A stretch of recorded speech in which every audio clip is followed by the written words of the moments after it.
राजेंद्र नगर में जो घटना घटी है उस घटना पर बात करने के लिए हमारे साथ शहरी विकास मामलों के जो एक्सपर्ट हैं जगदीश ममगई वो हैं। बहुत सारी समस्याएं यहाँ खड़ी हो गई हैं। क्या आप किस तरीके से देखते हैं, कौन जिम्मेदार है इस पूरे घटनाक्रम के लिए? देखिए, मसला अगर सिर्फ राजेंद्र नगर की बात करें तो राजेंद्र नगर में बेसमेंट में ये लाइब्रेरी थी जो कि हो नहीं सकती। दूसरी बात यह है कि कोचिंग इंस्टीट्यूट इस प्रकार फल फूल गए हैं दिल्ली में कि जिसमें कोई नॉर्म्स का न तो दखल है। देखिए, बिल्डिंग बाय लॉस का जहाँ तक मसला है तो बिल्डिंग बाय लॉस बनाती है, डीडीए प्रपोज करती है और सेंट्रल गवर्नमेंट उसको नोटिफाई करती है। दुर्भाग्य की बात यह है कि पिछला जो 2021 का मास्टर प्लान था उसमें बिल्डिंग कोचिंग इंस्टीट्यूट्स को रेजिडेंशियल में मान लिया गया, कॉमर्शियल में माना नहीं गया। तो जब उनको रेजिडेंशियल बेनिफिट हासिल है तो वो क्या करते हैं कि उसको एक्टिविटी तो कॉमर्शियल हो रही है लेकिन रेजिडेंशियल के आधार पर उसका क्लियरेंस ले लेते हैं। अब इन्होंने बेसमेंट में बायोमेट्रिक कर रखा था, बेसमेंट में लाइब्रेरी बना रखी थी जो इलीगल है। इस सारे का संज्ञान लेना चाहिए था एमसीडी के बिल्डिंग डिपार्टमेंट के जेई को। लेकिन दुर्भाग्य ये है कि जो बिल्डिंग डिपार्टमेंट है एमसीडी का, जो महाभ्रष्ट डिपार्टमेंट है, मैंने अपने टाइम पे करप्ट लोगों को हटाने की भी कोशिश करी पर सभी राजनीतिक दल और इलेक्टेड मेंबर मिलके जो है उनको बचाने में लग जाते हैं और मेरे हटते ही वो सब वापस आ गए। तो जो बिल्डिंग डिपार्टमेंट है वो अकाउंटेबल इलेक्टेड मेंबर को तो है नहीं और एमसीडी में ब्यूरोक्रेसी का सिस्टम है। तो इसलिए जो है एमसीडी तो जिम्मेदार है ही, लेकिन एमसीडी का बिल्डिंग डिपार्टमेंट प्राइमरी इसको रिस्पॉन्सिबल है क्योंकि उनको देखना चाहिए था कि बेसमेंट में इलीगल एक्टिविटीज़ चल रही हैं, इट शुड बी शील्ड। वो सील नहीं किया गया। दूसरा, बच्चे और बच्चों के माँ बाप पिछले 1 साल से कोचिंग इंस्टीट्यूट्स को लेकर कोर्ट बहुत सजग है और कोर्ट और मीडिया ने काफ़ी माहौल बनाया है इस बात को लेकर कि कोचिंग इंस्टीट्यूट में सुरक्षा की चाक चौबंद व्यवस्था हो।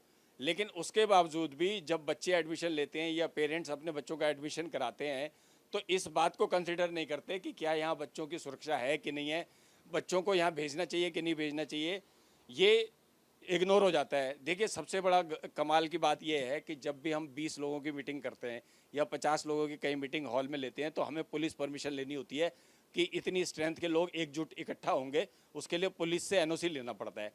कोचिंग इंस्टीट्यूट में 700-800 तक बच्चे इकट्ठा हो रहे हैं लेकिन न तो पुलिस की क्लियरेंस चाहिए, पिछले मास्टर प्लान के हिसाब से फायर की क्लियरेंस नहीं चाहिए, कोई क्लियरेंस नहीं चाहिए। और अब जो नया मास्टर प्लान भी प्रपोज्ड है उसमें हमने डीडीए को लिखा भी था उसमें सजेशन कि कोचिंग इंस्टीट्यूट के लिए सख्त नॉर्म्स बनाए जाएं, पर नए मास्टर प्लान में तो बेसमेंट नहीं होने का वो प्रावधान भी हटा दिया गया कि बेसमेंट नहीं बना सकते। हालांकि अभी वो लागू नहीं हुआ है। तो दुर्भाग्य ये है कि दिल्ली की जो मल्टीप्लिसिटी ऑफ एजेंसी है और सबसे बड़ी गजब की कहानी ये है कि जब अधिकार की लड़ाई होती है तो एलजी कहते हैं कि दिल्ली का सरकार मैं हूँ और सीएम कहते हैं दिल्ली सरकार मैं हूँ, लेकिन जब दुर्घटना करते हैं तो दिल्ली सरकार का कोई माए बाप नहीं होता।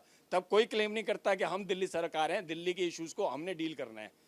और आपने देखा होगा लास्ट टाइम जब बारिश काफ़ी बारिश हो गई थी और दिल्ली में बाढ़ की सी हालत हो गई थी तो तब भी हमने ये सवाल उठाया था कि भाई निकासी के लिए कोई नीति बनाई जाए और नहीं तो आने वाले समय में बड़ी दुर्घटनाएं होंगी। अब दुर्घटनाएं लगातार हो रही हैं। ये तो बच्चे का मसला है राजेंद्र नगर का, इसलिए मीडिया ने हो गया। अभी जून में बेसमेंट के दीवार गिरने से 3 मजदूर मर गए, तब किसी ने शोर नहीं मचाया क्योंकि वो मजदूर थे। जगदीश जी, समझना चाहेंगे अगर इस तरीके से ये होता है, बिल्डिंग में उस बायोमेट्रिक भी लग गया, वहां पे होना नहीं था इस तरीके की एक्टिविटी की जो लाइब्रेरी बनाई गई, सिर्फ पार्किंग या फिर स्टोरेज, ऐसे में किसकी जिम्मेदारी थी इंस्पेक्शन करने की? क्या दिल्ली पुलिस का भी कोई रोल था इसमें या फिर एमसीडी दिल्ली सरकार और दिल्ली पुलिस किस तरीके से रोल निभाती है इसमें? देखिए, दिल्ली भर में जितने इलीगल निर्माण होता है, पहले अब तो थोक के बाबा 95% दिल्ली इलीगल बनी हुई है।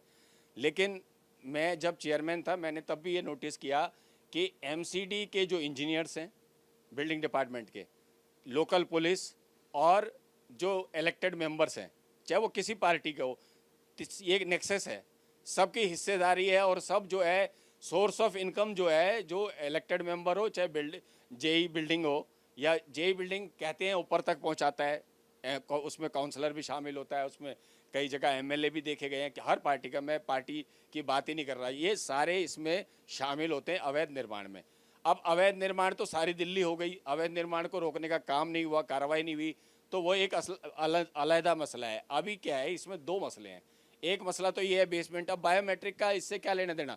बायोमेट्रिक तो अटेंडेंस को सुनिश्चित करने के लिए है, लेकिन बायोमेट्रिक सिक्योरिटी सुरक्षा थोड़ी है बच्चों के लिए या टीचर्स के लिए। गेट वहां लगा हुआ था जो बंद हो गया, और पानी जब आया तो वो करंट से काट दिया गया, स्विच ऑफ हो गया, और उसके बाद बच्चे बाहर नहीं निकल। मैं वही तो कह रहा हूँ, biometric gate basement illegal basement में लगाने की ज़रूरत क्या थी, क्यों लगा? और सबसे बड़ी बात यह है कि जब भी ऐसी घटना होती है, जांच कमेटी बनती है। पिछले 20 सालों में मैंने ललिता पार्क के हादसे के टाइम पे मैंने जब 2010 में 71 लोग मर गए, वो भी बेसमेंट का इशू था।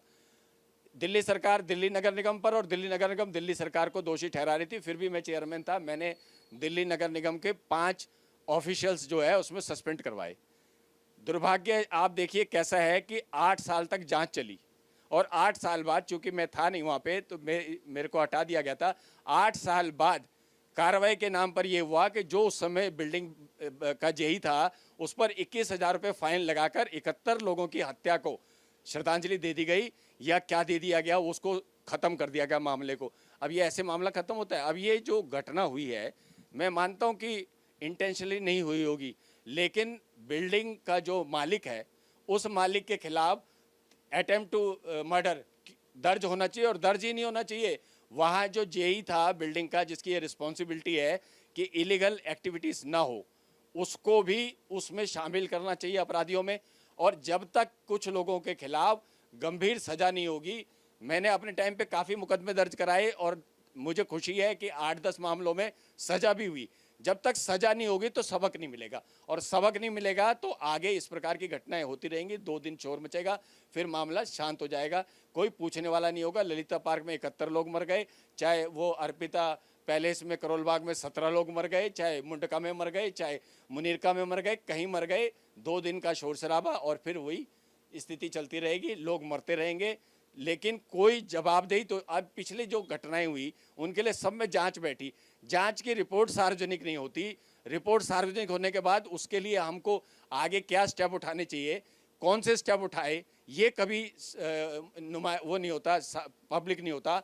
मास्टर प्लान में उसमें चेंजेस लानी चाहिए, बिल्डिंग बायलॉज में चेंजेस लानी चाहिए, जिससे सख्त कानून बने। और सख्त कानून से ज़्यादा महत्वपूर्ण ये है कि जो बच्चे या जो भी लोग उसमें लिविंग बीइंग हैं, उनकी जीवन की सुरक्षा सबसे प्रथम होनी चाहिए कि दे शुड सर्वाइव, ये नीति बननी चाहिए।